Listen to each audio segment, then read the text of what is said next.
nalobi ba morgue oyo bakotonga na ba quartier ezali ko jouer deux rôles honorables président. Na ndenge ya moi boye eza morgue bisika bazo bomba bibembe. Na butu bao nyonso basombaka basoso, basombaka mipanzi, soki basombi te bakeko bomba ngona kati ya morgue honorable président. Dans quelle morgue on les fait? Dites-nous. Je vais citer. Nazana ba morgue, nazo échantillon ya 7 parce que na ebaki ke okotuna nga mutuna. Nazana morgue ya Luindu, ezana Ozone. Ya Ngondo, ezana Elengesa. Nazana morgue ya Point Final, ezana Limete. Nazana morgue ya oyo ezali na maison communale ya Ngiringiri. Ezawana honorable président. Ti na ba parlement et comme Kolobama. Comme Olobama, Ikamboana, la chambre froide, na Kinshasa, Ekomi, plutôt ba morgue, comme de la chambre froide, ba maman, ba kokinda otikaka ba biloko to ba papa, ba kotindaka ba boudin, ba otikaka ba Thompson, ba kotindaka ba kotikaka ba quiz, ba biloko biso to uliaka, ba nini ba kotika ngona ba morgue bisika nini ba kosalaka bato, bisika o bato nde bazalaka o batiaka bato, o ba kosankisana ba formol et tout de là déjà les formol les comment o ba pio dina ba nini na biso ba nyama na biso nyonso to va revendre na formol et aussi ça rabat. Alors moi je dirais que il faut suivre les ala dans ma camion sur le salle. Il faut suivre l'organisation ezala. Peut permettre makambu ozo sala ezala malamu elongo ba ezala longo engebene na évolution ya mboka. Faut suivre ezala. Quand vous laissez des trucs, vous laissez bo sali eloko na bino sali eloko no moko bo ezali malamu pour la population. Voilà le peuple congolais. Mais il faut faire aussi des suivis pour ne pas permettre qu'on lucate, qu'on tient moi en bilinga na mabota. Bisous. Les lolikamwana, les commis frais.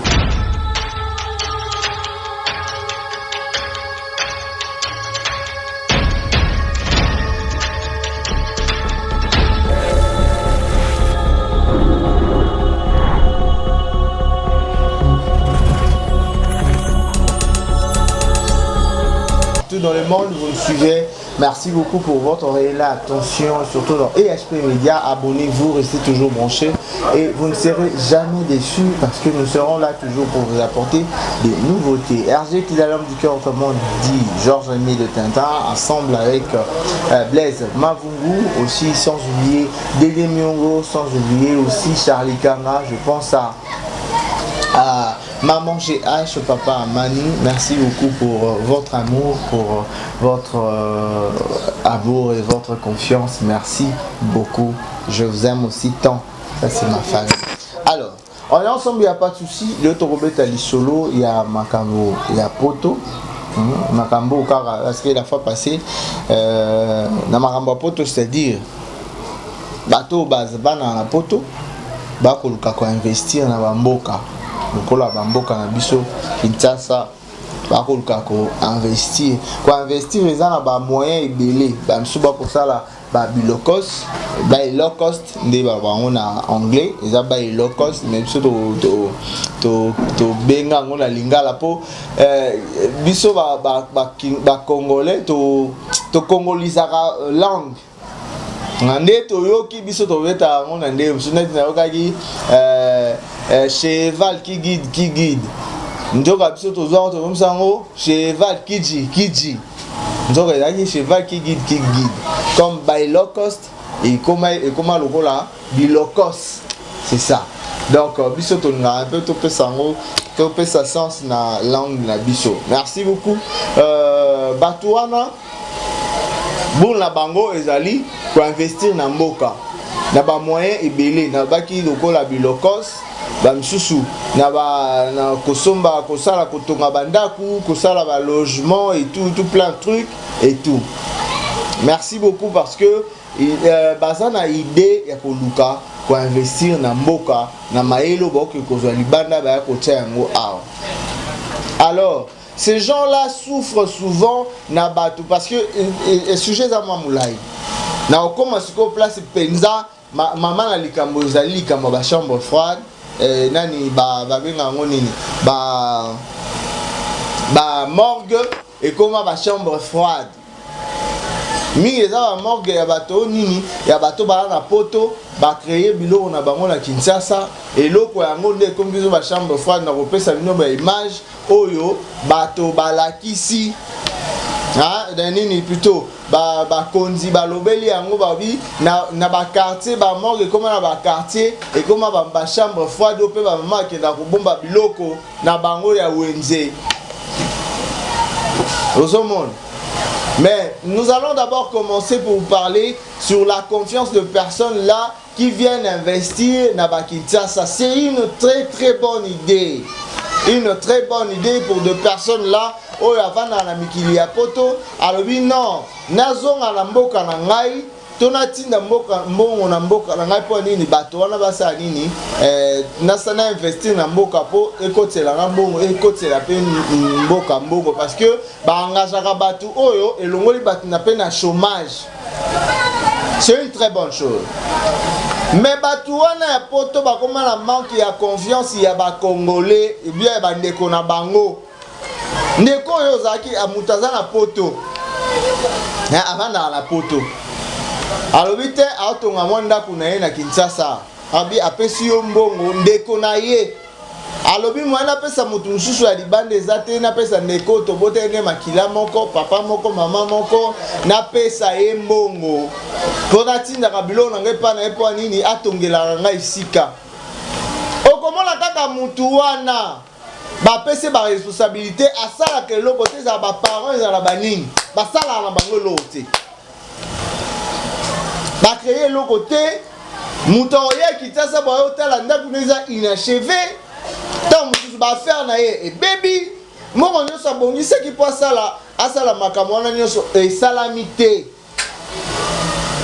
yango wana même confiance et za la lisusu moi ba mususu ba mo luka moi mutu mususu abinga ine na ça parce que moi je parle avec des personnes qui sont en dehors du pays to so là parce que tout ça la émission internet on a d'autres contacts tout ça azolo bana je manque d'ailleurs baté nani na kotia ye pour na makambo na ngai évoluer parce que bandeko na ngai kutu basunga ngate nazanga me bandeko ba ko sunga parce que so na tini mbongo na pesi mbongo to na sani mo mutu ala romema yango asaine makambo mususu ateka boy ateki nyonso pe ngai na zo eloko te et ils ne savent plus qui faire confiance. Qui faire confiance? C'est tout un problème. Les gens qui vivent en Europe souffrent de ça. Na confiance ya ba Congolais nino ba koluka kosala musala na lolenge sengeli. Alors, ceux qui conseillent tout le monde lokolo ba bateau ba vana ailleurs. Ba vana mikili poto. Ba sala ba luka ko investir na mboka, il faut que sala makambu lokola batu mutu ya mayele lokola mutu oyo alingi avancement na ye.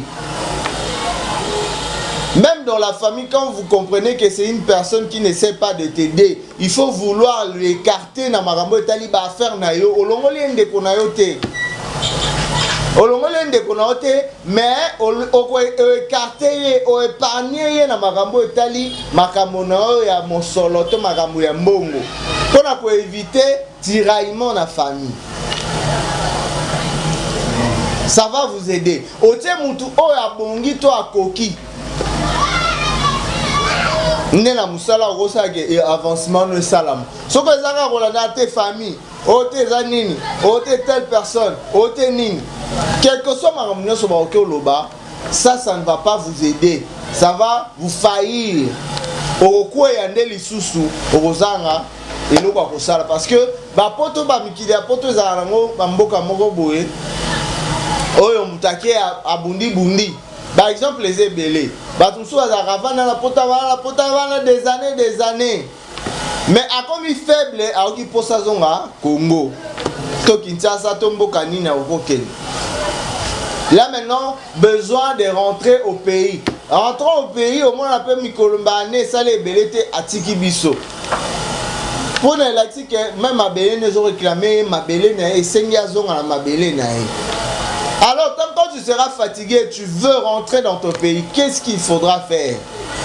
En ce moment-là, au sala nini, ceux qui vont investir, au sala et l'autre côté, au bongisa et l'autre côté, au bongama. Qu'est-ce que tu vas faire? Pour se retrouver nini batwa au seko ka depo tu tsa ça ko sekaza likambo susu. Mama ka kindingu likambo asekio. Ah yekutu ye. Ah yekuta ana poto. Ma eloni ya malonga sala. Oteni nangwa sala ekenda peke ezoni. C'est vraiment regrettable. Mais maman na likambo ezani. Likambo ya bateau bazana mikili ya poto. Faut total et l'eau nini okosala pona ko investir na mboka na yo. Parce que on accuse les personnes qui vivent ailleurs à l'étranger kosala ba morgue na mboka. Osali morgue, il n'y a pas de suivi, il n'y a pas de normes, il n'y a pas de manière au salama pour la morgue et sengeli pour la morgue.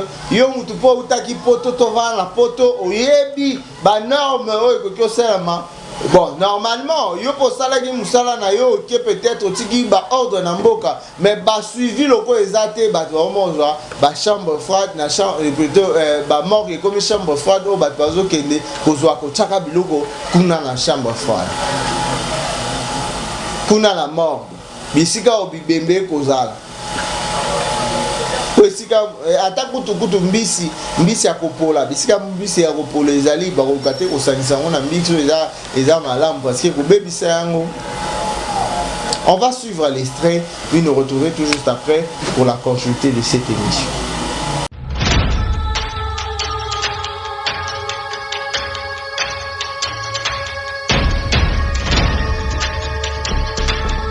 Nalobi ba morgue oyo ba kotonga na ba quartier ezali ko jouer deux rôles honorables président. Na ndenge ya moyiboye eza morgue bisika bazo bomba bibembe. Na butu ba onyonso basomba ka basoso, basomba ka mipanzi, soki basombi te bakeko bomba ngona kati ya morgue honorable président. Dans quelle morgue on les fait? Dites-nous. Je vais citer nazana ba morgue, nazo échantillon ya 7 parce que na ebaki ke okotuna nga mutuna. Nazana morgue ya Luindu ezana ozone ya Ngondo ezana Elengesa. Nazana morgue ya Point Final ezana Limete. Nazana morgue ya oyo ezali na maison communale ya Ngiringiri ezawana honorable président.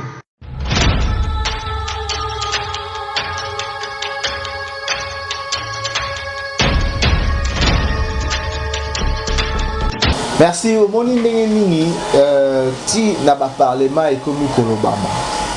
Comme Olobama ikambo wana ba chambre froide na Kinshasa ikomi plutôt ba morgue comme de ba chambre froide ba mama ba kokenda otikaka ba biloko to ba papa ba kotindaka ba boudin ba otikaka ba Thomson ba kotikaka ba quiz ba biloko biso to uliaka banini ba kotika ngo na ba morgue bisika nini ba kosalaka bato bisika o bato nde bazalaka o batiaka bato o ba kosangisa na ba formol et tout de là déjà li ba formol et comment wa oyo ba pio dina banini na biso ba nyama na biso nyonso to wa revanda na formol ko si saraba.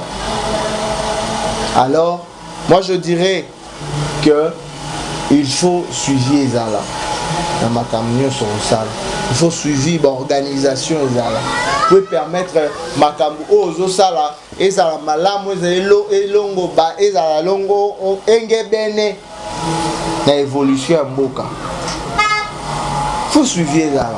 Quand vous laissez des trucs, vous laissez bo sali eloko na bino sali eloko no moko bo ezali malamu pour la population. Voilà le peuple congolais. Mais il faut faire aussi des suivis pour ne pas permettre qu'on lucate, qu'on tient moi en bilinga na mabota. lelo likambo wana nde komi fréquent na mboka biso moto nyonso akopea l'état na biso pe l'état pe l'état ka yango ekosala ekopesa ordre ekopesa ndingisa obotonga awa obosala boye ozoninga osala nini naninga nasala telle chose est-ce que penza esengeli na mutu tele asala pene eloko wana te lokola lokoso ya mbongo ezali mpo baza na besoin bazwa mbongo mpo azwa bénéfice to azwa nini omoi bapesi ndingisa apres kaka bango moko lisusu bakoya kopesa koya kokanga to kobebisa donc yo mo mutu oliaki mbongo opesaki autorisation yo mo osi oyo olongola même bato mosusu baobengana bango babenga bango na barai baplace mosusu esengela otonga te ntango baoyo ovanda wana basombi lopango to basombi espace wana moto asombi yango moto apesi ndingisa wana ezali l'état bazwi mpe commission bazwi na makambo na bango nyonso autorisation de bâtir bazwi yango bateki bisika esengela bateka te omwaka bango moko lisusu baye na nsima baye kolongola. Donc l'État a la charge ya makasi aza na responsabilité ya makasi ya makambo wana neti bambuloko la ba morgue on sait pas tout le monde construire. Ce n'est pas, je ne pense pas que tout le monde peut construire ma morgue. Il faut y avoir des personnes spécifiées. Ou bien l'État ba hôpitaux peut-être ne va ça là. Ou bien ce sont de ces hôpitaux là qui commettent de bêtises comme ça. Alors il faut qu'il y ait des suivis. L'État, l'ambition, il faut suivi pour que Baba Kambabo ait raté. Parce qu'ils ont des populations, des problèmes.